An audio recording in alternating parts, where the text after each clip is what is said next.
Layla Hassan, a 31-year-old freelance graphic designer from Kuala Lumpur, Malaysia, lived with her husband of 7 years, Caleb Turner, a 34-year-old Canadian software quality assurance manager, in a cozy two-story home on Willow Creek Road in Vancouver, British Columbia.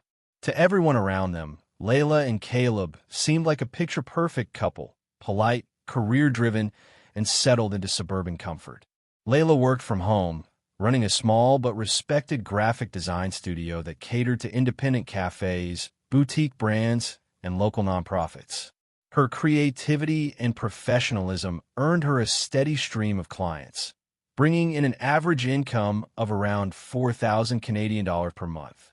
Caleb's job at a mid-sized technology company demanded long hours and a 2-hour daily commute, but it came with stability, an annual salary of $92,000 plus bonuses. Their finances followed a traditional pattern. Caleb handled the mortgage and major bills, while Layla managed day-to-day household expenses. On the surface, they appeared harmonious. But behind closed doors, Layla's life was becoming a slow descent into psychological control and emotional manipulation. Investigators would later describe Caleb's behavior as a textbook case of gaslighting, calculated, methodical, and meant to make his wife question her own memory and sanity. It began with subtle incidents. Caleb would deny saying things Layla clearly remembered, move objects in the house, and insist she misplaced them, or claim she'd agreed to plans she didn't recall. When she questioned him, he'd sigh patiently and suggest she might be tired or losing focus. At first, Layla brushed it off as normal marital miscommunication. But over time, the pattern grew. The denials became constant and the confusion intentional. Layla started doubting herself. Then, Caleb's control deepened. Under the pretense of protecting her, he began monitoring her phone and emails, asking invasive questions about her clients and friends. He installed software on their shared laptop for security, which secretly allowed him to track her communications and online behavior. As Layla's business grew, Caleb started sabotaging it quietly. He forgot to forward client emails, gave her wrong meeting times, and occasionally sent unprofessional replies pretending to be her.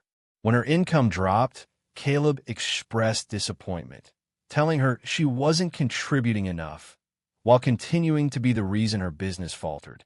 The manipulation worked. Layla became financially and emotionally dependent, her self-confidence eroding by the day. Layla's younger sister, Sophia Hassan, noticed the change.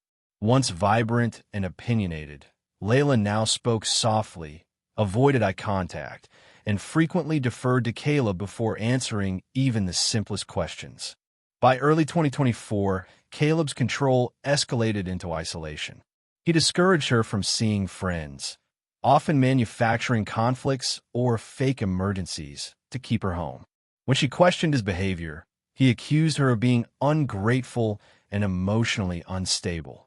The turning point came when Layla's doctor prescribed her a mild anti-anxiety medication to help manage stress. Shortly after, Layla's mental and physical health began deteriorating. She grew dizzy, anxious, and disoriented. Months later, digital forensics uncovered Caleb's dark secret. He had been researching medication tampering and withdrawal symptoms and was replacing her prescribed pills with identical-looking placebos. His goal was to make Layla appear mentally unstable while keeping her dependent on him. Experts later called it one of the most meticulously planned cases of psychological abuse and coercive control ever documented in Canada. The medication tampering initiated a cruel downward spiral. Layla began experiencing severe psychological distress, which Caleb used to reinforce his claims about her alleged instability. When Layla sought professional help from Dr. Nora Whitman, Caleb insisted on accompanying her to each appointment, offering his own account of her symptoms. He described episodes that were exaggerated or entirely fabricated, shaping a narrative of Layla as an unreliable and emotionally volatile woman.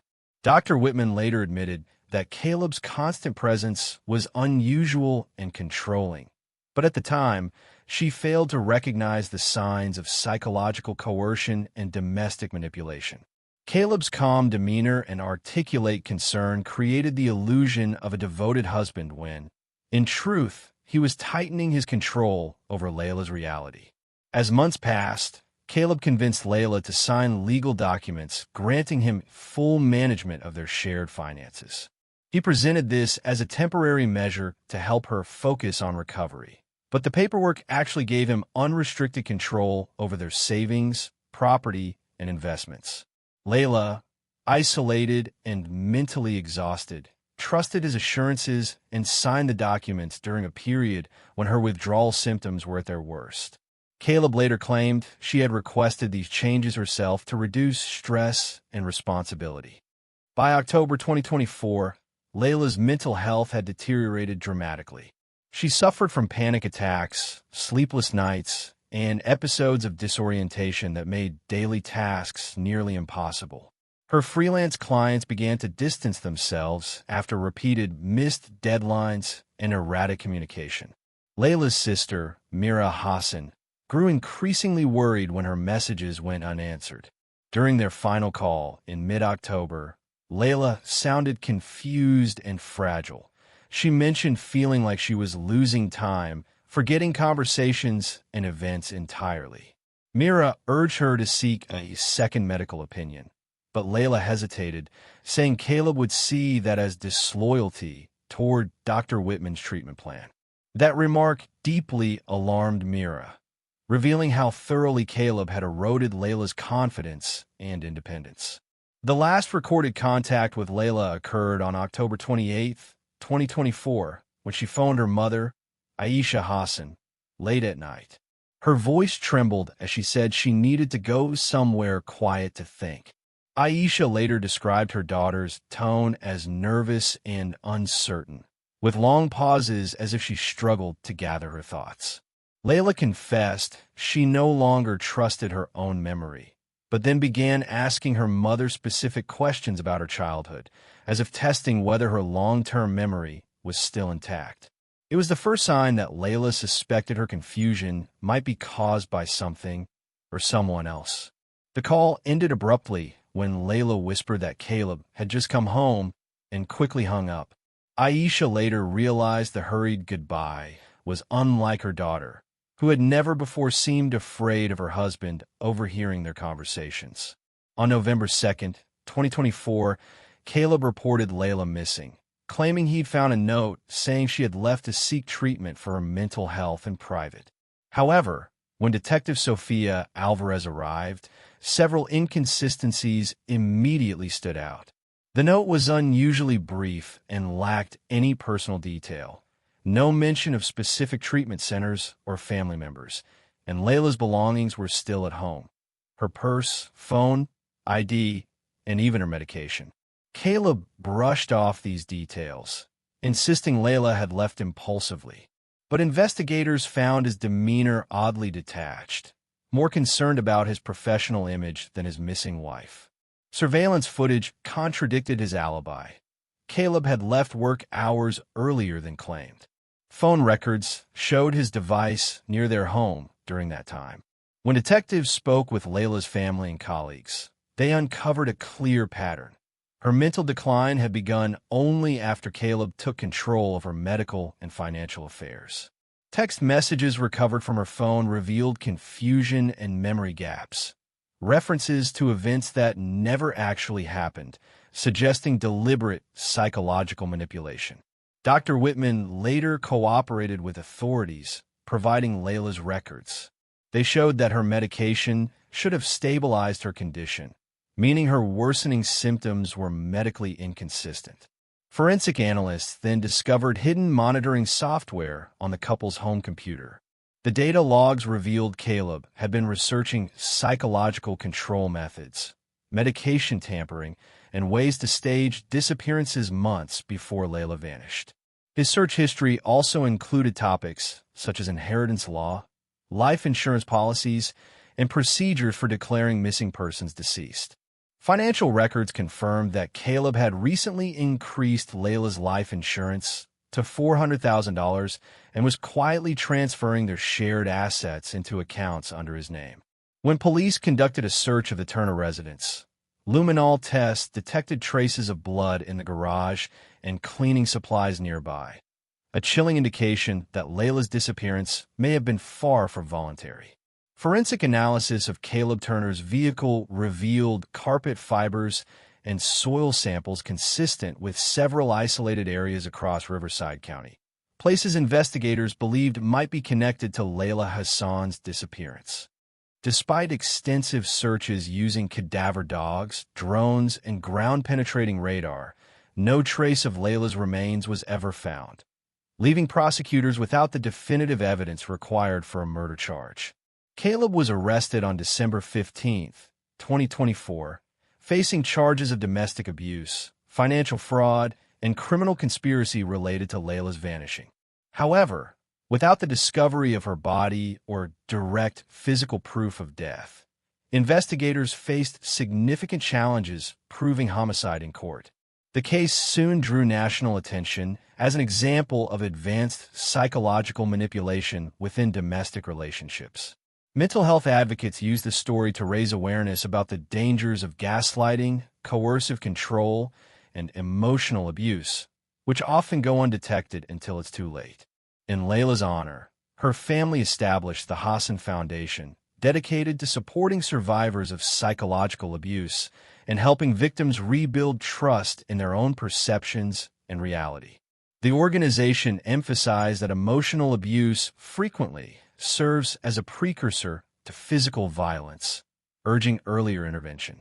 Caleb Turner's trial began in March 2025. Prosecutors presented digital records, financial evidence, and expert testimony revealing a calculated campaign of psychological torment, control, and deception. They argued that Caleb had systematically dismantled Layla's sense of self, isolating her mentally and financially before orchestrating her disappearance. The defense claimed that Layla had suffered from genuine mental health struggles and had chosen to leave voluntarily for treatment. Caleb's attorneys portrayed him as a devoted husband overwhelmed by his wife's psychological decline. But overwhelming evidence, including Caleb's online searches about manipulation methods, sedatives, and body disposal, painted a darker picture. Mental health professionals explained how gaslighting can induce confusion, dependency, and self-doubt so severe that victims lose their grasp on reality. After weeks of testimony, Caleb Turner was convicted on all major charges and sentenced to 25 years to life in prison. The judge stated that Caleb's deliberate destruction of Layla's mental and emotional stability was every bit as violent as physical assault and represented a deeply cruel form of domestic domination. Although Layla Hassan's body was never recovered, her family continues to search for closure. Their relentless pursuit has inspired systemic reform in how authorities handle psychological abuse cases. Law enforcement agencies across the country have since introduced training to help officers recognize patterns of manipulation and emotional coercion before they escalate. Mental health organizations also began developing improved screening tools to identify when a patient's symptoms may stem from abusive interference rather than genuine illness. Caleb Turner remains incarcerated at California State Prison, Corcoran, maintaining his innocence and insisting that Layla left on her own. Investigators continue to follow up on potential leads, but many believe that Caleb successfully concealed her remains beyond recovery. Layla's case has since become a cautionary tale about the devastating impact of emotional abuse and a call to strengthen legal and psychological protections for victims whose suffering cannot always be seen. Her sister, Maya Hassan, continues the family's advocacy work, determined to find the truth and prevent other women from falling victim to similar psychological manipulation.